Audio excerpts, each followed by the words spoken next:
Jadi kan sebelumnya itu ada screening untuk dewasa, anak, sama yang ibu hamil. Berhubung pas di lapangan itu yang datang nggak cuma satu kalangan aja, kombinasi dari tiga itu, jadi saya punya inisiatif bagaimana kalau poin-poin yang sama itu kita gabungkan aja, ya. Jadi kita langsung aja yang pertama, untuk verifikasi data itu sama, nggak ada perubahan.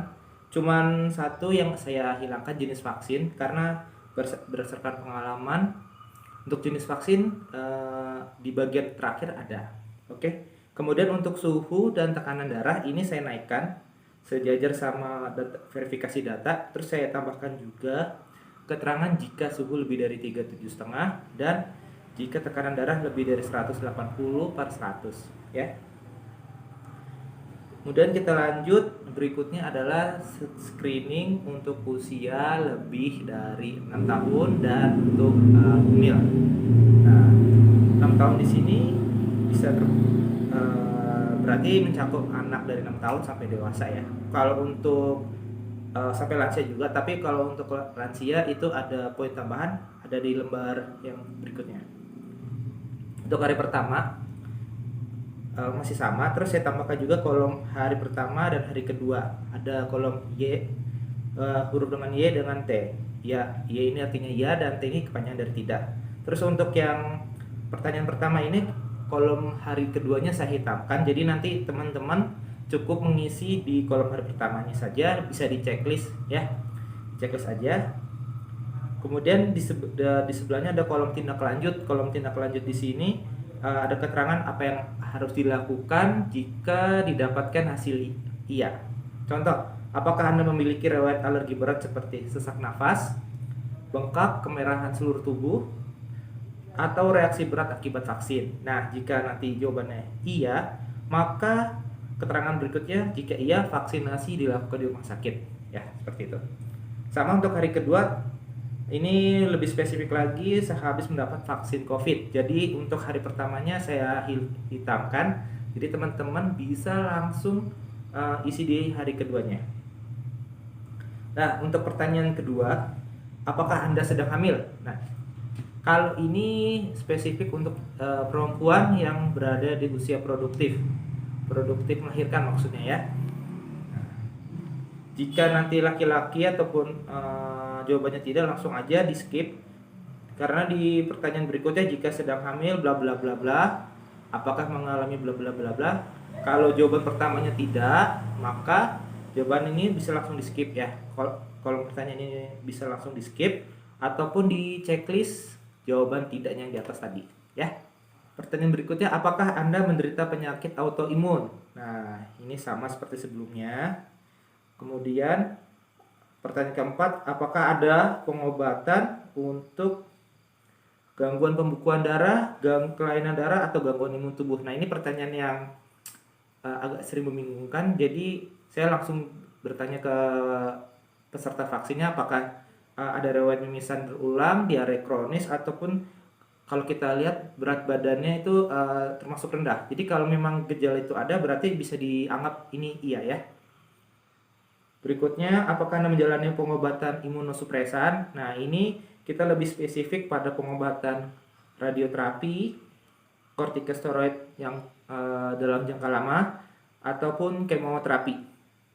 Kalau untuk pengobatan TB tidak termasuk, karena pengobatan TB masih bisa mendapatkan vaksinasi COVID selama klinisnya baik dan dalam pengobatan yang teratur.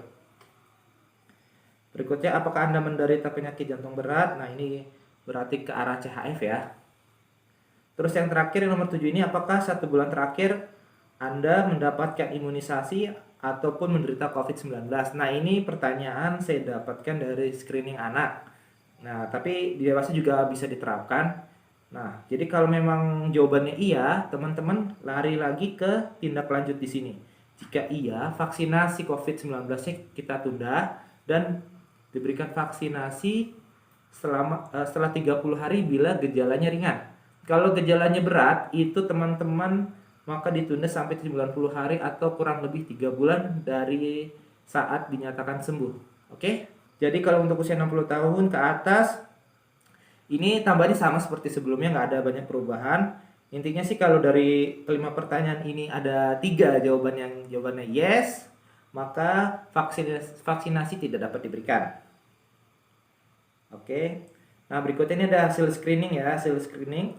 Di sini ada 3 jenis. Pertama lanjut vaksin, hari pertama di checklist, hari kedua di checklist. Kalau memang hari kedua masih layak. Terus nanti ini ada para petugas, ada 1 dan 2. Ini berarti 1 ini adalah hari pertama dan kedua ini, angka 2 ini untuk artinya petugas di hari kedua. Biasanya tim teman-teman yang berada di meja screening. Kemudian kalau untuk ditunda, karena ini saya tambahkan poin karena di sini, karena apa? Biar kalau ditunda kan berarti kemungkinan besar dia bakal balik di event vaksinasi berikutnya. Jadi harus dikasih penjelasan ditundanya karena apa? Apakah karena memang darah tinggi, atau saat itu sedang sesak, atau waktu itu sedang ansietas. Jadi nanti penulisan alasannya, etiologi kenapa ditunda, ditulis di kolom tunda ini ya teman-teman. Kemudian tidak diberikan karena bla bla bla, sama seperti yang di atas, cuman bedanya kalau tidak diberikan ini berarti kita sudah melakukan penelusuran. Baik itu pasien mendapatkan rekomendasi dari dokter spesialis untuk tidak diberikan, ataupun setelah vaksinasi pertama dia terjadi alergi berat. Seperti poin pertama hari kedua, jika jawabannya iya, maka vaksinasi tidak diberikan lagi untuk vaksinasi COVID-19. Oke. Berikutnya untuk hasil vaksinasi. Di sini sama aja seperti sebelumnya ya. Jadi ditulis di hari pertama. Hari pertamanya apa, kemudian hari keduanya apa. Jangan lupa diparaf. Kemudian untuk hasil observasi juga tanpa keluhan, bisa ditulis, bisa di checklist ya, atau kalau ada keluhan nanti tulis aja langsung, misalnya keluhannya apa, sesak, pingsan, gatal-gatal, langsung aja ditulis. Kalau untuk yang hasil observasi ini tidak harus diisi keterangannya bila ada keluhan ya. Saya ucapkan terima kasih buat teman-teman vaksinator beban. Ya.